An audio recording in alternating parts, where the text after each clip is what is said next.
Assalamualaikum anak-anak, selamat datang lagi di video pembahasan soal. Kali ini kita akan membahas soal latihan untuk persiapan penilaian akhir tahun kelas 7 di elemen analisis data dan peluang. Sebelumnya Bu Fitri jelasin dulu kenapa di sini ada elemen.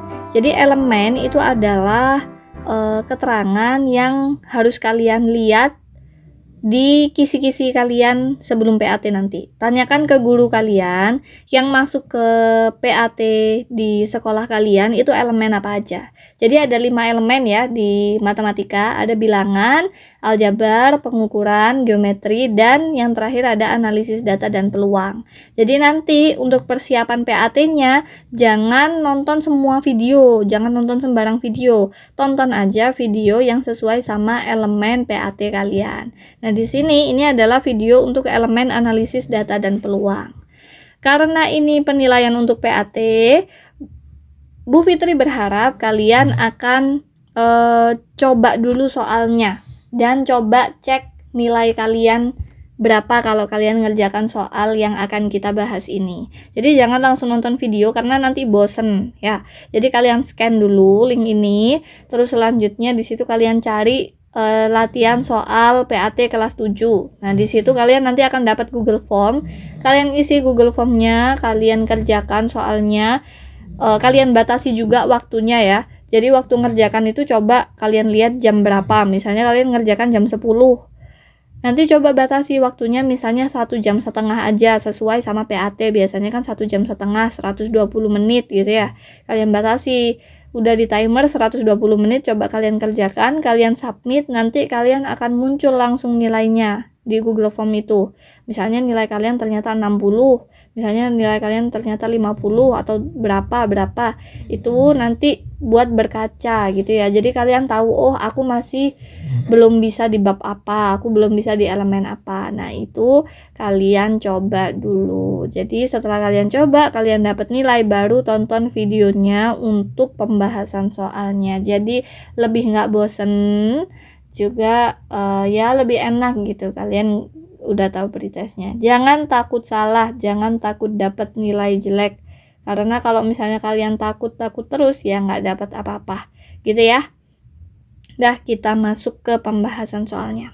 Oke, di pembahasan soal PAT kelas 7. Yang pertama, kita akan masuk ke soal pertama di elemen analisis data dan peluang ya. Di elemen analisis data dan peluang, di sini Bu Fitri ada punya 3 soal dan kita akan berlatih dari 3 soal ini aja. Kenapa elemen ini Bu Fitri kasih sedikit? Karena untuk kelas 7 itu tuntutannya nggak banyak. Jadi kita pelajari masing-masing jenis soalnya aja, yang penting sempat kebahas semua gitu ya. Oke, di soal pertama di sini kita baca dulu soalnya.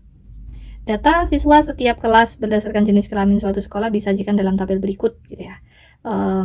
Dan di sini kita ada tabel, isinya ada pertama info kelas ya, dan selanjutnya ada juga info banyak siswa, laki-laki perempuan. Berarti artinya di sini kalau pertama kelas 7A gitu ya. Kelas 7A laki-lakinya ada 18, perempuannya ada 12. 7B laki-lakinya 17, perempuannya 11 dan seterusnya gitu ya. Tapi di sini kita belum baca, kita diminta untuk ngapain gitu. Kita baca dulu perintahnya. Yang A, agar kita dapat melihat dengan jelas perbandingan banyak siswa laki-laki dan perempuan setiap kelas, diagram apakah yang paling cocok untuk menyajikan data di samping? Jelaskan. Oke. Jadi kita diminta untuk menyebutkan jenis diagram apa yang paling cocok untuk menyajikan data di samping. Dan ingat tujuannya adalah melihat perbandingan banyak siswa laki-laki dan perempuan setiap kelas. Oke, itu keywordsnya. Sekarang kita coba ingat kembali, diagram itu kan kalau di kelas 7 ada 3 diagram yang kita pelajari. 3 jenis diagram. Yang pertama itu adalah diagram batang. Yang kedua diagram garis. Yang ketiga adalah diagram lingkaran. Ini adalah ketiga diagram itu. Oke, dari ketiga jenis ini, kalau kita refleksikan gitu ya, diagram lingkaran itu yang bentuknya seperti pie gini, biasanya identik dengan persentase. Mereka biasanya akan ngasih berapa persen, ini berapa persen, dan seterusnya. Untuk diagram lingkaran tentunya tidak bisa menunjukkan perbandingan banyak siswa laki-laki dan perempuan di setiap kelas. Karena repot, contohnya Misalnya kita buat ya diagram lingkaran sederhana gitu ya. Misalnya kelas 7A, kita kasih di sini 7A gitu. Terus gimana caranya nyebutnya? Laki-laki 18, perempuan 12. Persentasenya di mana? Nggak bisa kan? Jadi berarti pastinya bukan diagram lingkaran yang kita mau. Diagram lingkaran gugur. Terus selanjutnya diagram garis. Oke, diagram garis itu yang ini ya. Yang seperti ini, terus nanti biasanya ada garis-garis seperti ini. Garis-garisnya itu menghubungkan antar titik biasanya. Ada titik-titik, terus itu nanti titik-titiknya dihubungkan sama garis. Identiknya sama apa sih garis ini? Garis ini identiknya dengan periode waktu misalnya. Misalnya ini tahun 2011, 2012. Oh, ternyata 2011 ada di segini, 2012 ada di segini, 2013 gimana, 2014 gimana.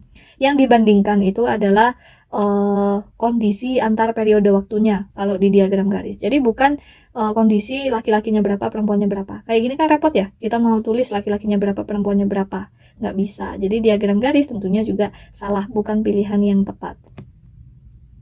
Sekarang kita lihat diagram batang. Diagram batang itu yang seperti ini ya. Misalnya kayak gini.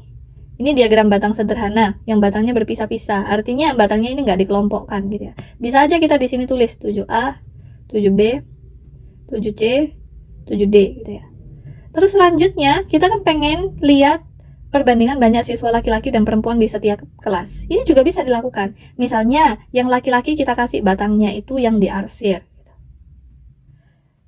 Yang perempuan nanti dikasih batangnya yang tidak diarsir, tapi nempel. Sehingga kelihatan jelas, oh kalau di 7C perempuannya bagaimana, 7D laki-lakinya bagaimana. Oh ternyata kalau di 7C perempuannya lebih banyak dari laki-laki, sementara di kelas lain bagaimana. Itu bisa terlihat jelas kalau di diagram batang. Jadi tentunya jawaban untuk yang A untuk soal ini itu adalah pakai diagram batang. Selanjutnya di yang B, kita baca dulu. Gambarlah diagram tersebut. Oke, kita diminta untuk menggambar diagram itu ya. Oke, di sini datanya sudah ada jelas. Jadi sekarang kita tinggal bikin diagramnya. Alhamdulillah ini gampang ya. Pertama yang harus kita lakukan kalau bikin diagram itu adalah membuat garisnya ini, yang membuat patokan ini dulu. Kita bikin diagramnya. Jangan lupa dikasih panah ya untuk ke atas, karena nanti ini akan kita kasih nomor gitu. Misalnya maaf ya Bu Fitri, zoom dulu. Kita akan kasih nomor gitu ya. Jadi di sini kan tertingginya kalau di laki-laki yang paling tinggi itu 18 ini ya. 18 ini yang paling tinggi. Kalau di perempuan yang paling tinggi itu adalah si 19 ini. Jadi seenggaknya di sini kita harus punya nomor sampai 18 dan 19. Sementara yang paling rendah itu ada di 11 di laki-lakinya, perempuan juga ada di 11. Oke. Berarti kita bikin paling rendahnya 11, paling tingginya 19. Oke. Karena paling rendahnya itu bukan 0 ya, dan space kita untuk bikin diagram ini kecil, pendek gitu ya. Nggak bisa kita nomori sampai 19, itu susah ini. Jadi karena susah seperti itu, kita bisa pakai cara seperti ini. Bu Fitri tunjukkan ya. Kita hapus dulu yang ini. Oh maaf, ternyata nggak bisa dihapus sepertinya ya. Oh, bisa dihapus seperti ini ya. Oke. Caranya adalah pertama kita buat ini, terus kita buat gini dulu, baru kita tarik ke atas lurus. Oke, apa Bu Fitri fungsinya tanda itu? Tanda ini ya, tanda ini adalah fungsinya untuk menyatakan bahwa kita nggak start dari 0, kita nggak mulai dari 0. Jadi kita pakai tanda ini. Di atas tetap kita kasih tanda panah ke atas gitu, yang mengartikan bahwa ini nanti bilangannya bisa saja gitu naik bertambah gitu ya. Terus selanjutnya kita kasih deh di bawah ini misalnya segini itu 11, segini itu 11, terus agak atas sedikit itu berarti mungkin kita buat, kita coba 11, 12, 13, 14, 15, 16, 17, 18, 19, 20. Alhamdulillah bisa sampai 20 ya. Bu Fitri kasih nomor dulu, kurang kecil tintanya Bu Fitri.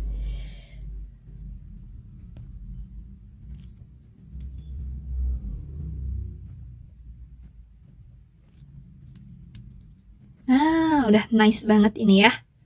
Nih, nanti kalau kalian yang bikin, kalian pakai penggaris supaya lebih rapi. Nah, sekarang tinggal kita bikin sesuai dengan infonya. Oke, kelas 7A, laki-laki 18, perempuan 12. Jadi Bu Fitri akan bikin nih dari sini ke 18 dulu. Bu Fitri bikin ke 18. Nah, mantap. Udah cocok ya. Terus selanjutnya perempuannya 12. Oh maaf, kelebihan. 12 ada di sini ya. Ini anggap aja kotaknya Bu Fitri bagus gitu ya. Jadi lurus gitu kotaknya Bu Fitri. Ini kelas 7A. Kita tandai misalnya perempuannya yang diarsir gitu. Terus selanjutnya 7B, laki-laki 17, perempuannya 11.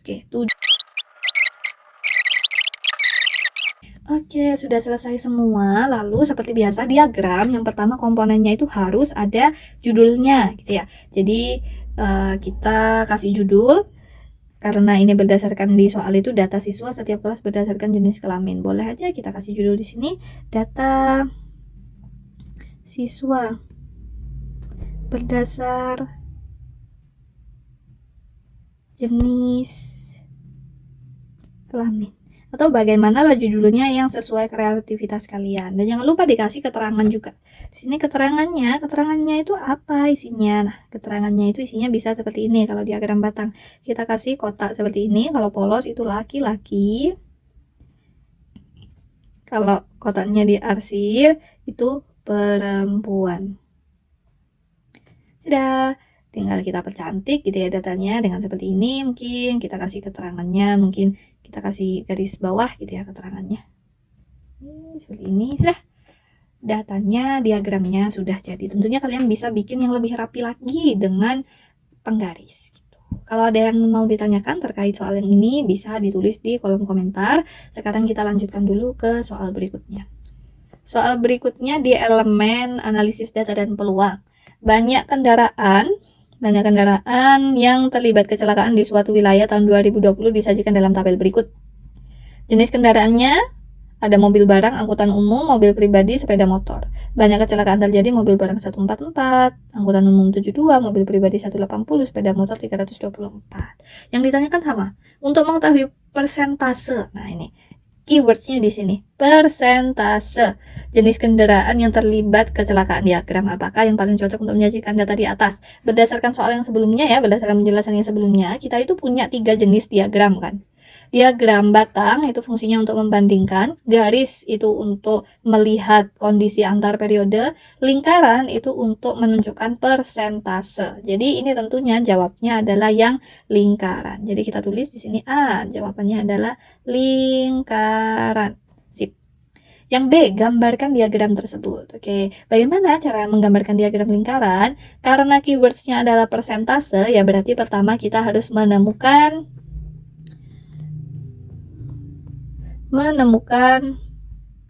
persentase masing-masing variabel. Jadi masing-masing jenis kendaraan itu kita temukan dulu persentasenya. Kalau mau bermain sama persentase, kita harus tahu dulu namanya total kecelakaan. Jadi ini di sini Bu Fitri cari totalnya dulu. Cara nyari total gimana? Ya sederhana saja, tinggal kita tambahkan ya. Jadi di sini 144 ditambah 72 ditambah 180 ditambah 324. Kita tambahkan dulu satuannya. 4 tambah 2 6, 6 tambah 0 6. 6 tambah 4 10, berarti di sini 0 1 kita tulis di atas ini. 1 tambah 4 5, 5 tambah 7 12, 12 tambah 8 20, 20 tambah 2 22. 22 2-nya kita tulis di atas, 2 tambah 1 3, 3 tambah 1 4, 4 tambah 3 7. Berarti ternyata totalnya itu adalah 720. Kalau yang namanya total itu berarti berapa persen? Setara dengan berapa persen? Setara dengan 100%. Jadi 100%-nya itu adalah 720. Sekarang barulah kita cari persentase mobil barang. Gimana caranya? Caranya sederhana saja. Caranya adalah banyaknya mobil barang ini berapa? 144 dibagi dengan totalnya yaitu 720. Dan ini kita lihat dulu hasilnya itu berapa. untuk Bu Fitri di sini supaya lebih cepat gitu ya, bisa menggunakan kalkulator. Tapi kalau misalnya nanti ujian kan nggak boleh pakai kalkulator. Gimana Bu caranya? Pakai Porogapit ya. Di sini Bu Fitri akan pakai behind the scene gitu ya, Porogapitnya 144 dibagi 720 gitu. Kok nggak cukup gitu kan lebih besar 720 ya. Gimana caranya? Berarti kita di sini tambahin 0, di sini ditambahin 0. Sehingga jadinya 1440 dibagi 720. Oh, ternyata tetap gak bisa pakai Porogapit. Berarti kita tebak-tebak. 720 kali 1 berapa? Ya tetap ya, 720.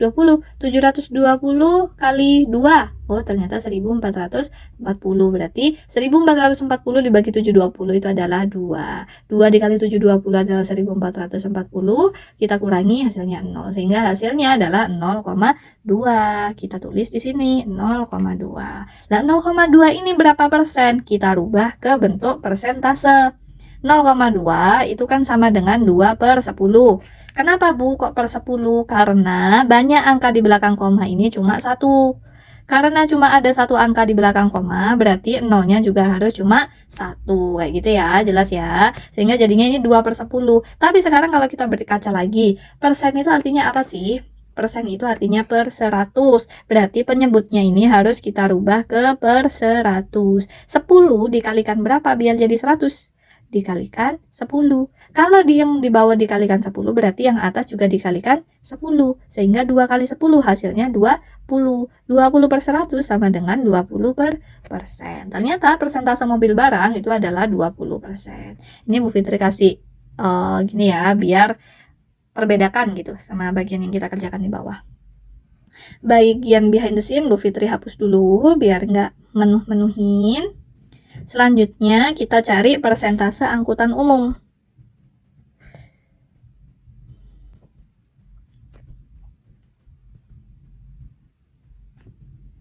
Persentase angkutan umum dengan cara yang sama ya. Dengan cara yang sama, kita tulis di sini itu ada berapa? Totalnya 72. 72 dibagi sama total 720. Nah, ini angkanya enak ya. 72 sama 72 sama-sama kita coret. 72 bagi 72 1, 72 bagi 72 1. Berarti ini jadi 1/10. Kalau udah bentuk 1/10 gini gampang udah, tinggal kita rubah ke bentuk per 100.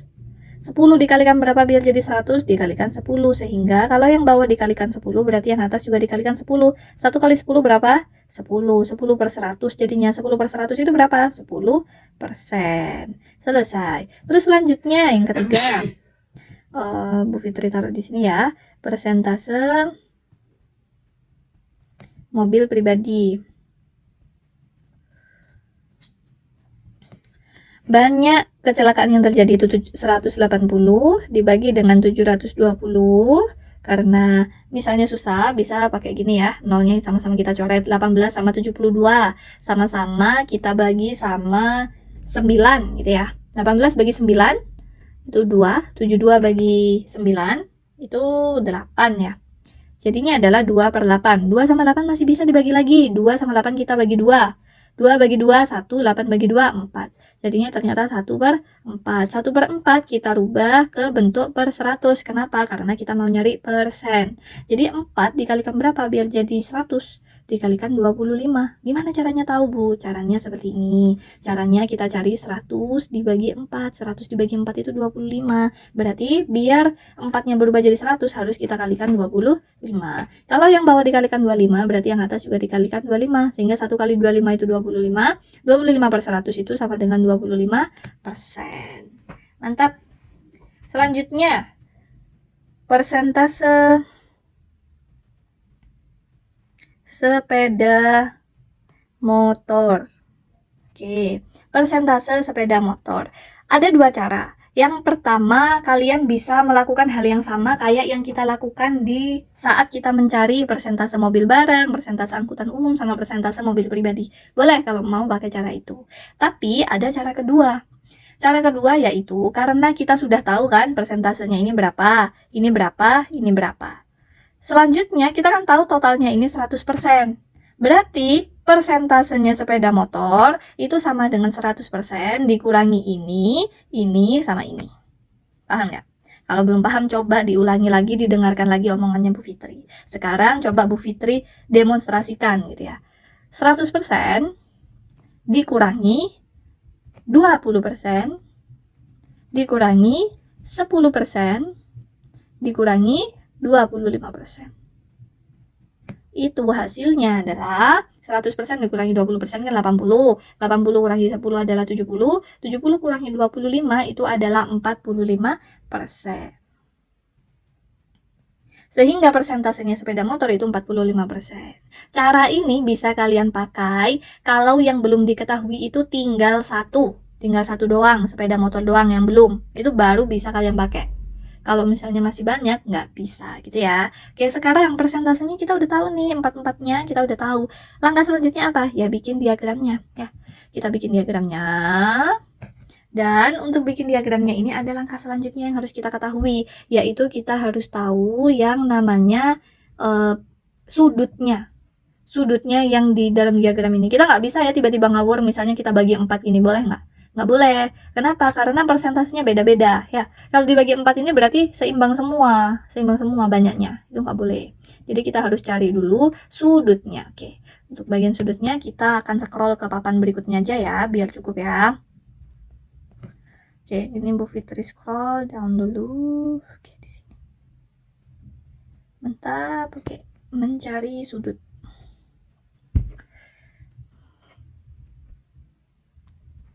Sudut yang bagian pertama itu ada mobil barang ya.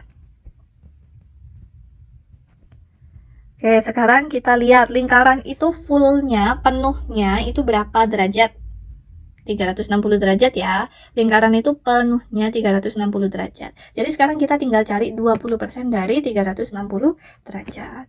20% itu 20/100 dikali 360 derajat. Dari mana Bu dapat 20%? 20% ini dapatnya dari sini ya, dari sini. Oke? Ya, 20% kali 360 derajat. Kita coret nolnya, ini juga coret sehingga tinggal 2 dikali 36. Berapa? 72 derajat. Mantap. Terus selanjutnya sudut apa lagi yang kedua? Sudut angkutan umum. Angkutan umum itu 10%. Oke. Angkutan umum. 10% itu 10/100 kali 360 derajat. Coret. Tinggal 1 kali 36. Berarti 36 derajat. Selanjutnya mobil pribadi 25%. Kita cari sudutnya. Sudut mobil pribadi 25/100 kali 360 derajat. Coret. Oke, mantap. Ini agak susah ya. 36 kali 25. Kita hitung di behind the scene. 36 kali 25. 6 kali 5, 30. 3 kali 5, 15. Tambah 3, 18. 6 kali 2, 12. 3 kali 2, 6. 6 tambah 1, 7. Kita tambahkan 0, 0, 2 tambah 7, 9. 900 ternyata. 9, maaf tintanya salah.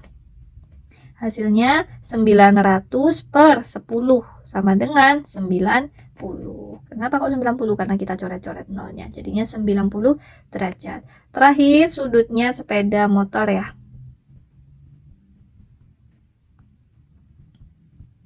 Sepeda motor persentasenya tuh 45%. Oke, kita cari di sini. 45/100 kali 360 derajat. Oke, ada dua cara juga untuk ini. Boleh kalian pakai cara ini. Cara yang Bu Fitri tulis sekarang boleh. Jadi kita coret-coret, terus nanti kita kali 45 ke 36 gitu ya. Boleh. Atau juga boleh juga kalian kurangi. Kalian kurangi 360 derajat, dikurangi 90 derajat, dikurangi 36 derajat, dikurangi 72 derajat. Di sini 360 derajat dikurangi 90 derajat itu 270 derajat ya. 270 derajat dikurangi 36 derajat itu 234 derajat. 234 derajat dikurangi 72 derajat berapa? Berarti 162 derajat. 162 derajat. Sehingga sudah ketemu semua sudutnya. Sekarang apa yang perlu dilakukan? Pertama, Untuk diagram lingkaran Bu Fitri sarankan pakai jangka ya, bikin jangka dulu lingkaran. Nah, ini di sini Bu Fitri pakai bantuan memang dari tabnya gitu ya. Selanjutnya baru kita gunakan busur. Busur itu gunanya untuk apa? Untuk menemukan sudut-sudut ini yang udah kita tulis ini. Ya, kita cari gitu. Misalnya 90 derajat, di sini Bu Fitri mau nulis yang ini dulu ya. Yang 90 derajat Bu Fitri akan langsung ambil dari sini ke sini. Mantap, 90 derajat. Di sini 90 derajat itu punyanya mobil pribadi. Mobil pribadi berapa persen? 25%. Langsung ditulis kita. Terus selanjutnya kalau 90 derajat segini berarti mungkin 72 derajat itu sekitar segini ya. Oke, 72 derajat Bu Fitri tulis. Ini ya 72 derajat. Mobil barang 72 derajat. Terus selanjutnya angkutan umum 36 derajat. Berarti 36 derajat itu sekitar segini ya. Ini nanti kalian pakai pakai busur kalau bisa ya. Angkutan umum itu 10%. Oh, mohon maaf yang ini Bu Fitri salah ya. Bentar. Angkutan umum 10%. Ini Bu Fitri salah ya, bukan 72%, tapi berapa persen? Nih, 20% ya harusnya ya. Kalau sudutnya 72 derajat, tapi persentasenya 20%. Sehingga sisanya ini sepeda motor. Itu ada 162 derajat atau kalau persentasenya itu ada di 45%. Hampir 50% ya. Nah, ini sudah jadi diagram lingkarannya. Oke, kita lanjut ke soal terakhir ya. Soal terakhir di sini kita punya disajikan diagram lingkaran gitu. Data kegiatan ekstrakurikuler olahraga yang diikuti 100 siswa SMP Tunas Karya kelas 7 disajikan dalam diagram berikut. Oke, diagramnya seperti ini. Banyak siswa yang mengikuti kegiatan ekstrakurikuler basket 6 orang lebih banyak daripada tenis meja. Basket 6 orang lebih banyak daripada tenis meja. Berapa banyak siswa yang mengikuti kegiatan ekstrakurikuler tenis meja? Nah, ini. Di sini kita tulis dulu diketahuinya apa. Penting nih kalau misalnya soalnya seperti ini kita tulis diketahuinya. Oke, total siswa N itu 100 siswa.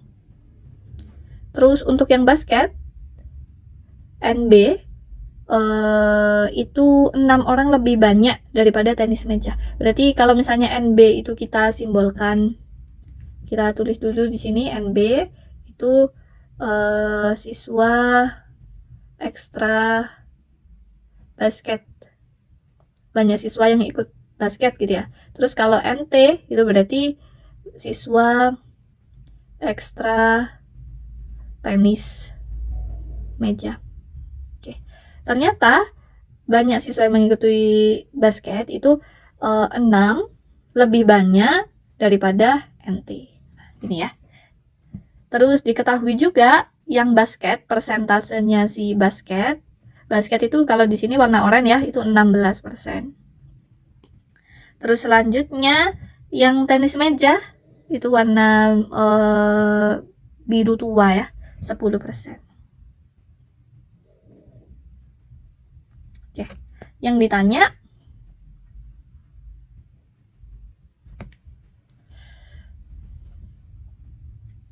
itu adalah banyak siswa yang ikut tenis meja.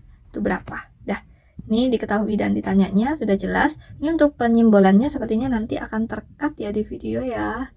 Jadi Bu Fitri agak perkecil dan Bu Fitri geser ke sini. Oke, Bu Fitri kasih keterangan gitu. Oke, nice. Selanjutnya cara menghitungnya itu gimana? Ya kita manfaatkan info-info yang ada di sini. Pertama, kita tahu banyak siswanya itu 100 siswa. Dan selanjutnya kita tahu juga bahwa yang basketnya itu adalah 16%. Tenis mejanya ada 10%. Sebenarnya ini soalnya menurut Bu Fitri terlalu banyak info yang diberikan ya. Artinya sebenarnya tanpa info yang ini pun itu bisa dikerjakan. Gimana caranya? Caranya sederhana saja. Kita pakai berarti NT itu sama dengan persentasenya T dikali N. Udah. Persentasenya T itu 10%. N-nya 100 siswa. Berarti 10 per 100 dikali 100. Kita coret-coret. Berarti 10 siswa. Nah betul, banyak siswa yang ikut tenis meja itu 10 siswa. Kalau nggak percaya, kita coba hitung misalnya kita pura-pura nggak tahu persentasenya yang kita pura-pura nggak tahu bahwa persentasenya yang ikut tenis meja itu adalah 10% gitu ya. Kita pura-pura nggak tahu dulu, misalnya. Jadi di sini kita akan pakai persentase basket pasti. Oh, kita cari dulu anak basketnya berapa gitu kan. Berarti itu kita pakai persentasenya B dikali N. Persentasenya B 16%. Kali N 100 siswa. 16 per 100 kali 100 itu adalah 16 siswa. Nah, ini siswa yang ikut basket. Selanjutnya kita tahu bahwa NB itu sama dengan 6 tambah NT. NB-nya kita udah tahu 16 dari sini. Ya, 16 sama dengan 6 tambah NT.